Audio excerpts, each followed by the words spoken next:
जे तुस जागे जम्मू पासे बंदियों ओदी तर सीस झुकाइए उस दी मिट्टी दा करियो आदर।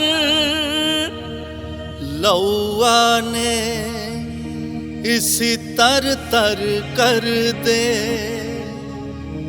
पुत्र सी जुआन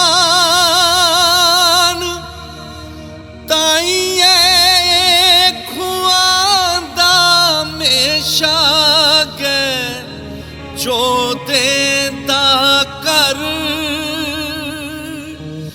जय डुगर जय